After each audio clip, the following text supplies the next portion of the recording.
अस्सलामुअलैकुम नाज़रीन, धरती टीवी में भली कार मां आया मंजर अज़ीज़ सब खां पहिरियां शामिल कंदासीं हिन वक्त जूं हेडलाइंस।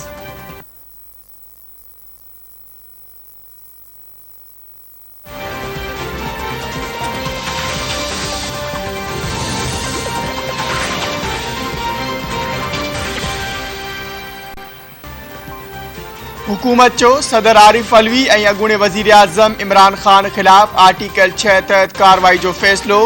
अॻूणे डिप्टी स्पीकर कासिम सूरी ऐं पंजाब जे गवर्नर उमर सरफराज चीमा खिलाफ़ कार्रवाई थींदी।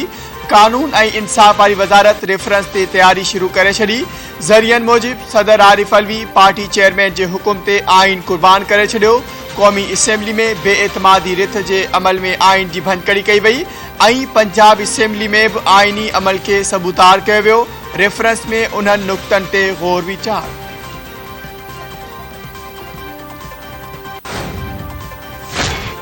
वज़ीर आज़म शहबाज शरीफ सऊदी वली अहद शहज़ादा मोहम्मद बिन सलमान जी दावत ते सऊदी अरब पहुंची वियो। बिलावल भुट्टो ज़रदारी, ख्वाजा आसिफ, मरियम औरंगज़ेब, ख़ालिद मक़बूल सिद्दीकी, मोहसिन दावड़ ऐं ॿिया बि वज़ीर आज़म सां गॾु मौजूद। वज़ीर आज़म ऐं काबीना मेंबर उम्रे जी सादत हासिल कंदा। परॾेही खाते जे तर्जमान मूजिब 3 ॾींहनि जे दौरे दौरान वज़ीर आज़म शहबाज शरीफ सऊदी क़यादत सां ॿतरफ़नि लाॻापनि ते ॻाल्हियूं कंदो।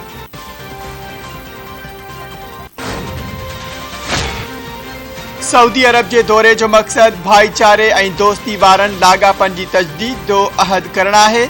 वज़ीर आज़म शहबाज शरीफ ट्वीट में चयो आहे त सऊदी जे दौरे दौरान हू सऊदी क़यादत सां मुख़्तलिफ़ मामलनि ते ॻाल्हियूं कंदो। सऊदी अरब पाकिस्तान जे अज़ीम दोस्तनि मां हिकु आहे। ख़ादिम हरमैन शरीफ़ैन लाइ पाकिस्तानियुनि जे दिलनि में ख़ासि जाइ आहे।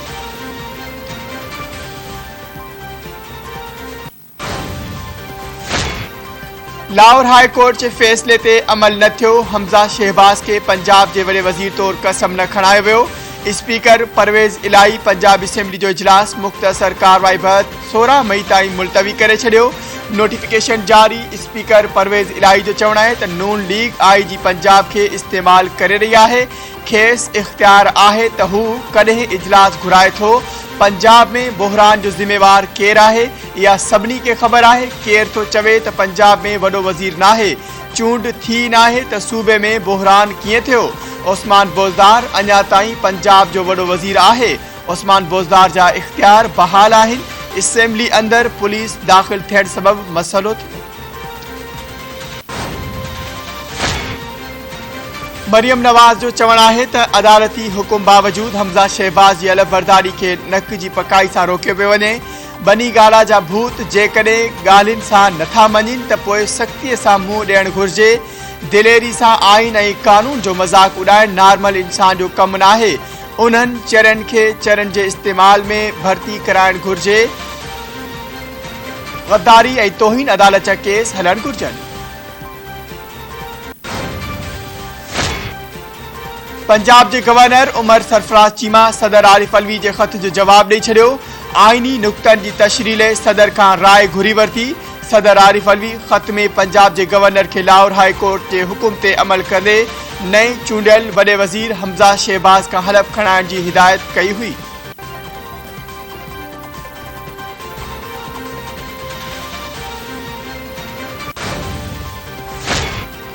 नेब इमरान खान जी घरवारी बुशरा बीबी जी दोस्त फराह खान उर्फ गोगी बाबति इंक्वायरी शुरू करे छॾी। नेब जी पधिराई मूजिब इंक्वायरी अणॼातल आमदनी जे ज़रियनि ऐं मनी लॉन्ड्रिंग जे इल्ज़ामनि ते कई वेंदी। DG नेब लाहौर खे कानून मूजिब कार्रवाई जो हुकुम ॾिनो वियो आहे। फराह खान ते मुख़्तलिफ़ कारोबारनि जे नाले ते केतिराई बैंक अकाउंट्स रखण जो बि इल्ज़ाम। संदसि अकाउंट में गुज़िरियल 3 सालनि में 847 मिलियन रुपया मिलिया आहिनि।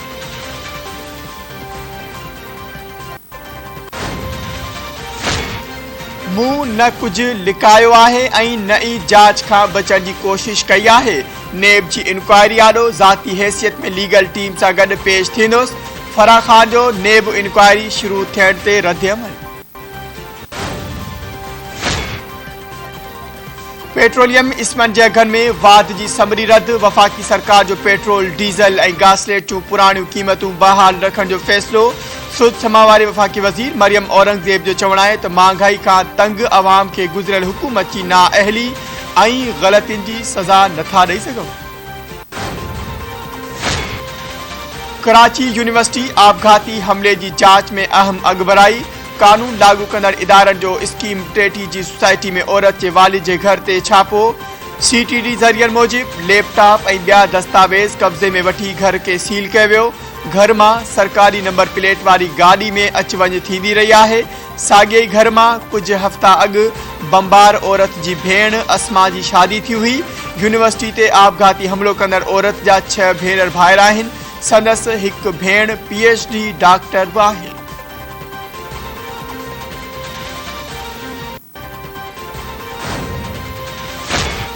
इलेक्शन कमीशन इमरान खान जे बयाननि जो नोटिस वरितो। अॻूणे वज़ीर आज़म जो पिशावर वर्कर कन्वेंशन खे ख़िताब रिकॉर्ड पेमरा खां घुरी वरितो। इलेक्शन कमीशन जो चवणु आहे त इलेक्शन कमीशन हिकु आइनी इदारो आहे। कमीशन जा फ़ैसिला आइन ऐं कानून जी रोशनी में कया वेंदा आहिनि। केतिराई माण्हू हक़ीक़त जी उबतड़ बयान ॾेई रहिया आहिनि। फ़ैसिला इनफ़रादी तौर ते करण जी ॻाल्हि बिल्कुलु ग़लति आहे। कुझु माण्हू ॼाणे वाणे बदनियती ते ॿधल हक़ीक़तुनि जी उबतड़ तासुर ॾेई रहिया आहिनि। समूरा फ़ैसिला इत्तफ़ाक़ राय सां कया वेंदा आहिनि।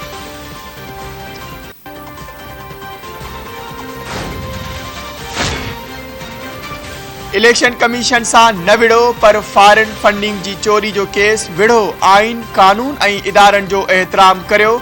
घरू वफ़ाक़ी वज़ीर राणा सनाउल्ला चयो आहे त महांगाई ऐं लोड शेडिंग जे ख़ात्मे ऐं मईशत जी रोज़ानी लाइ जंग बुनियादनि ते कमु जारी आहे। साणनि जंग जूं ॻाल्हियूं करण वारनि खे अवाम मुंहुं ॾेई वेंदो ऐं वज़ीर आज़म शहबाज शरीफ़ तेज़ी सां महांगाई बेरोज़गारी ऐं लोड शेडिंग ख़त्म करे साही पटींदो।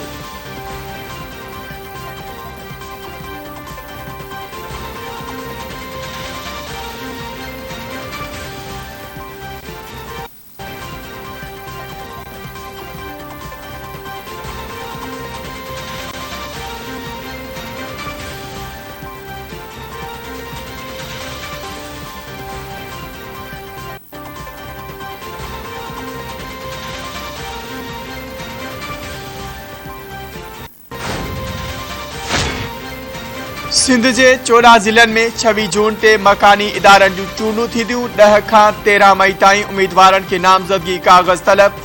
रिटर्निंग ऑफिसरनि लाॻापियल ज़िलनि में पहिरें मरहले जी चूंड बाबति पब्लिक नोटिस जारी करे छॾिया।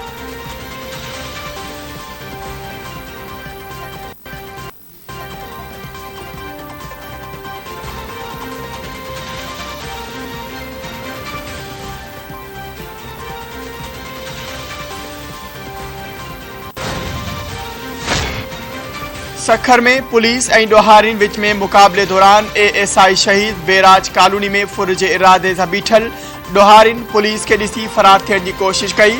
पुलिस पारां ॾोहारियुनि जो पीछो करण ते हथियारबंदनि फायरिंग करे ॾिनी। गोलियूं लॻण सबबि ASI गुल हसन टगर शहीद थी वियो। पुलिस शहर जे रस्तनि ते नाकाबंदी शुरू करे छॾी।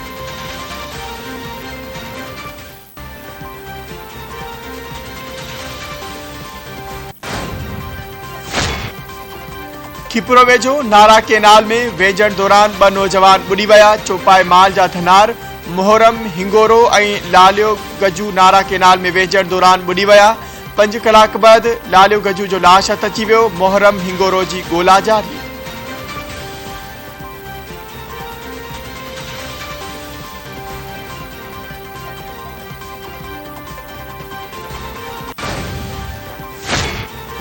सुल्तानपुर वेझो 1 ॾींहुं अॻु गुम थियल नीगर जो खूह मां लाश हथ।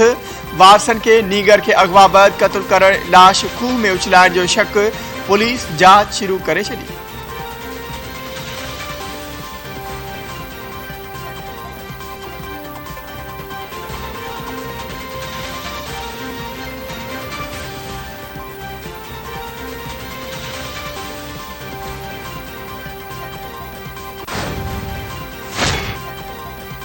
जंग सटियल फ़लस्तीन में मोहब्बत जो मुजसमो दरियाफ़्त। गज़ा जी पट्टी जे ॾाखिणी इलाइक़े में ख़ूबसूरती मोहब्बत ऐं जंग जी देवी इनायत जे मुजसमे जी मुंडी हिकु हारी खे मिली।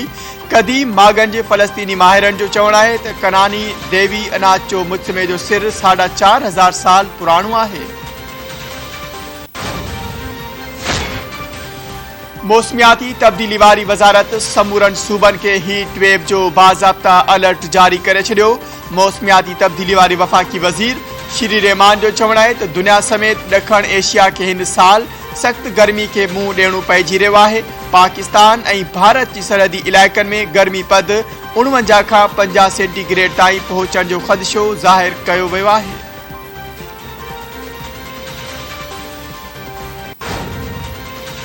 ऐं मुल्क में अॼु रमज़ान मुबारक जे 27वीं रात आहे। मस्जिदुनि में तरावी नमाज़ ले ख़ासि इंतज़ाम।